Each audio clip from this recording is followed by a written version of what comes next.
Good morning mga katrops, panibagong araw at panibagong vlog na naman tayo. Dito na tayo sa bukid. Lalo na natin ang almusalan saka yelo. So ngayong araw siguro magbabaklas muna kami nung balag na to. Ayan mga katrops, yung nililinis.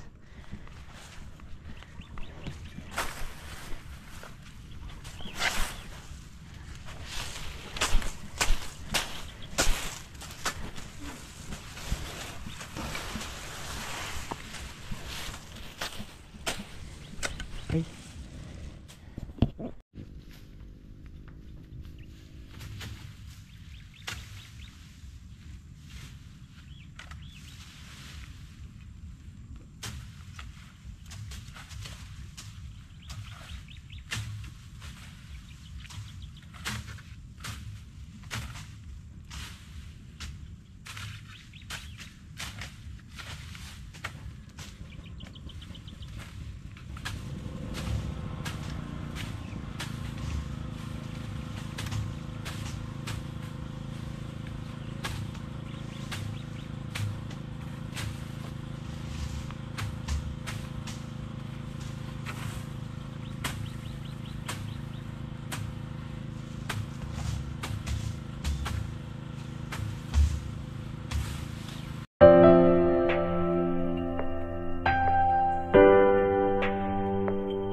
Mga malahati na.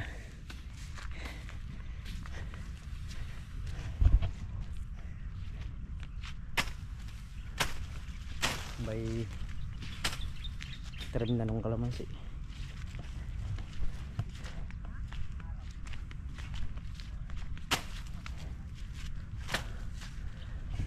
So pag nangyari namin itong nakatayo na to, bibiling muna kami at maghahawi kami ng lupa.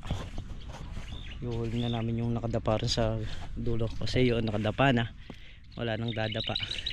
Ito kasi delikado pang dumapa, kaya inuna na namin to. Saka pag dumapa ito lalo pa kaming pahihirapan ito. Kaya yan, tapusin namin tong nakatayo, tapos bibiling kami sa kabila.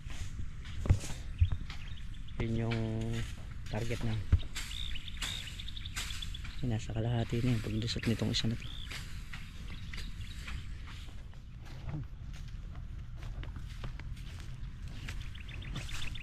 Konti na lang yung nakatira dito sa nakatayo.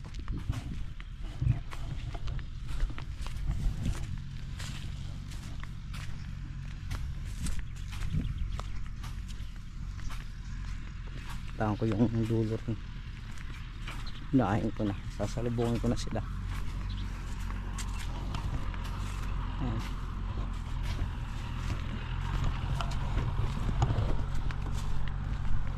Ano wala na rin talagang bungang matino na makukuha.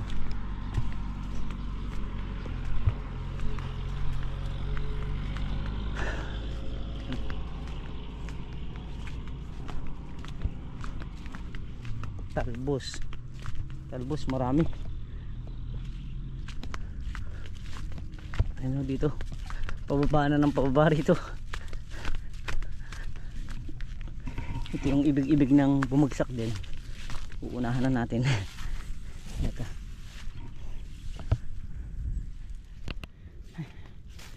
Dito tayo mag-umpisa sa dulo. Sa lubong balik kami niyan.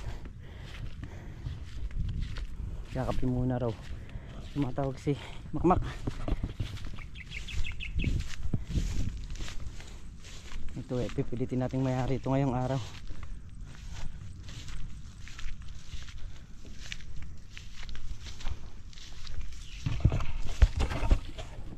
Ayan, 10 butas pa. Nabali ng mga kawayan, no? Ay mga buho. Kaya bumigay.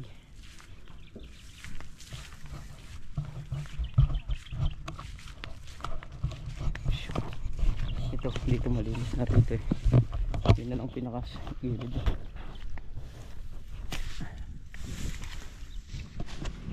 Traps.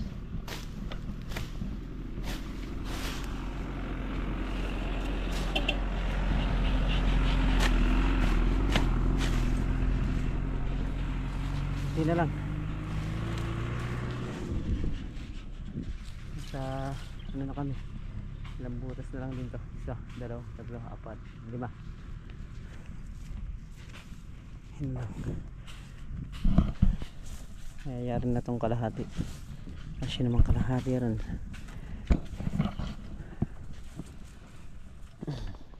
Susukatin muna yung lupa, no? So yan, mga traps, sila na raw magpapatuloy ng tapos na ayusin.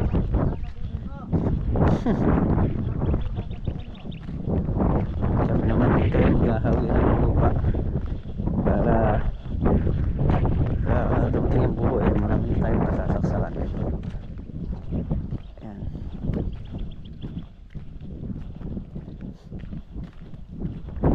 Isang panig lang yung hawin niyan, puro dyan. Puro dyan.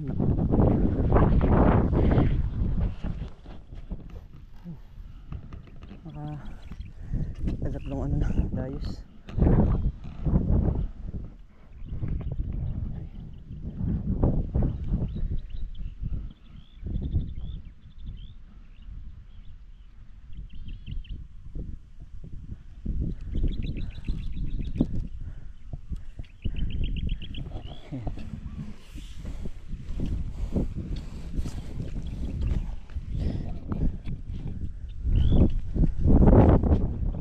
Isa namin ikakasa to. Ngayon namin tong gitna, saka yung dulo na yun, di ba rin mahuli na to.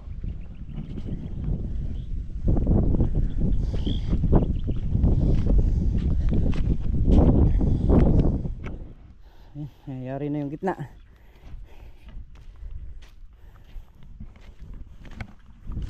Ito naman kami sa dulo.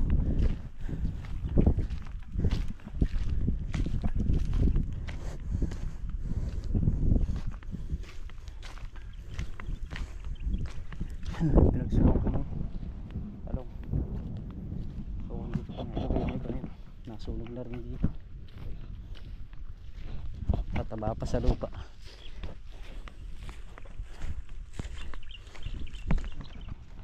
Dito na sa baba.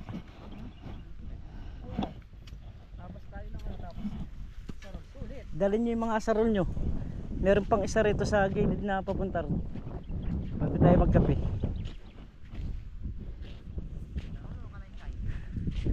Ano ba yung dala mo? Oh.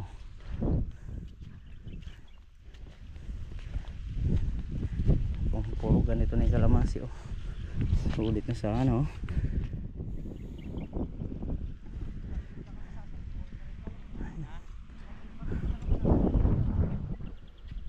Halos karamihan naman malalaki na rin mga katrops.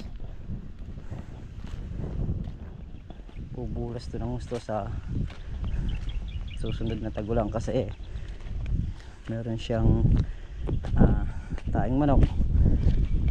Kada umuulan yan sumisip-sip.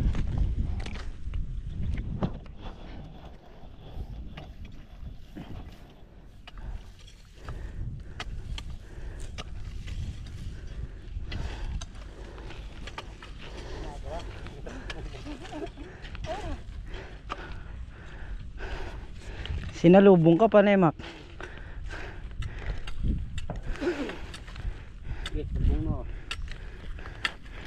Pagkasalubong mo, ikaw naman umalis.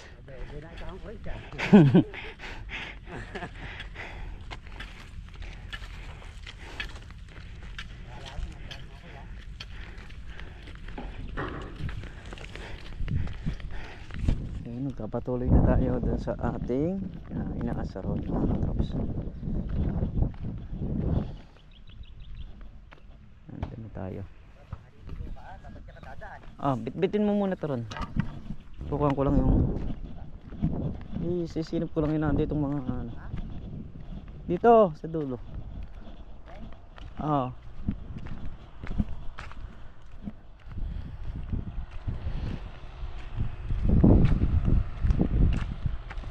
I found the girl, this whole tree to home.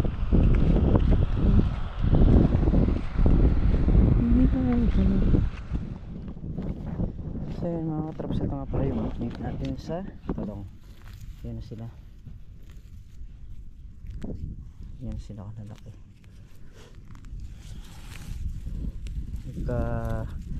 Nakalabas na sa dayos yan. Papaarado pa natin yung mga katrops.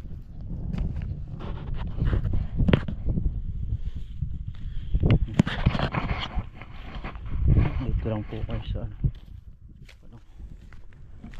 papunta na rin tayo doon para magkalaykay.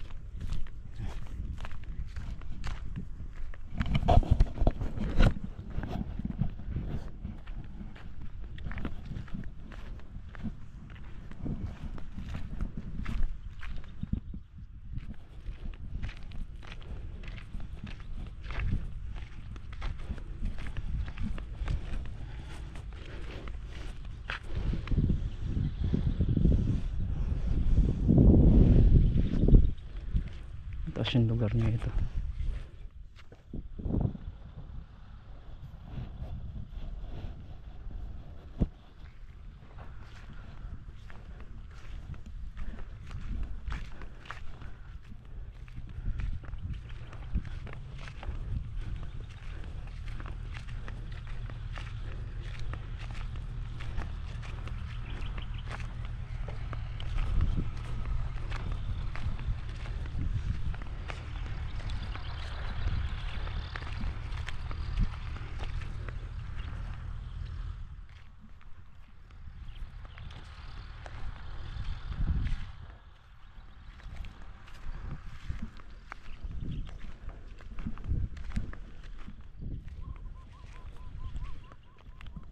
Sa kabila mukhang tatanim na rin sa kabila. Nagpa-stable na rin.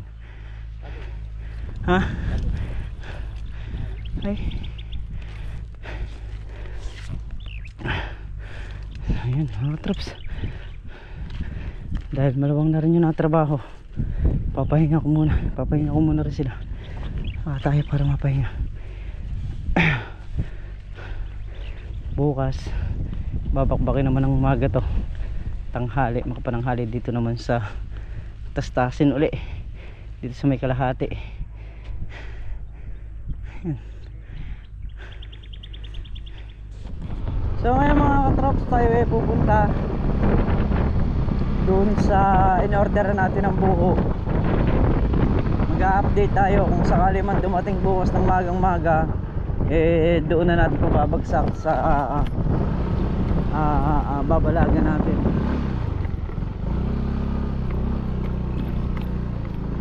At ito naman nabayaran ko na rin.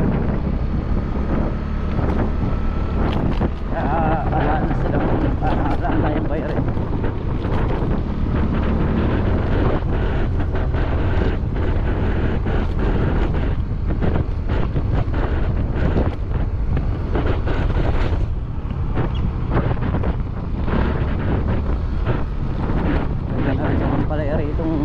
Sa pinsan ko.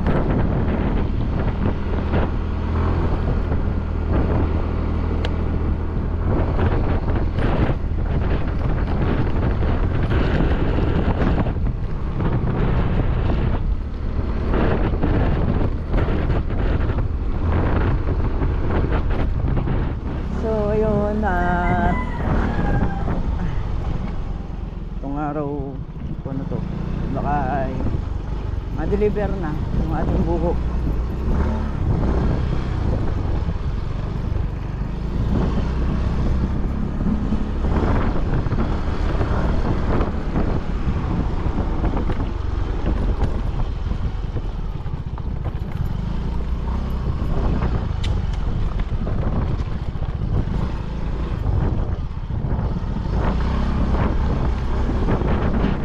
So yun mga katrops, tayo ngayon nakauwi na ng bahay. Alas 5:30 ng hapon mga katrops. So yun nga ang aming ginawa ngayong araw is tinanggal na namin yung mga nakakatayong ampalaya dahil hindi na natin hihintayin na bumagsak pa, gawa ng mahirap trabahuhin. Yung sa bagong tataniman naman nangalaykay na rin kami, so hindi pa rin namin ako ang nangyari. Pinahinga ko rin kagad sila kasi nga alam ko naman yung pagod talagang. Diyos, sa ngayon sagaran talaga yung trabaho.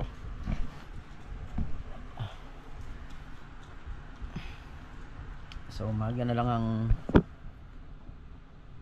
dosong ulit bukas, tapos mangangalay ng umaga, magtatastas ng makapananghali. Ganun yung ginagawa namin para halos magsasabay silang matapos, no?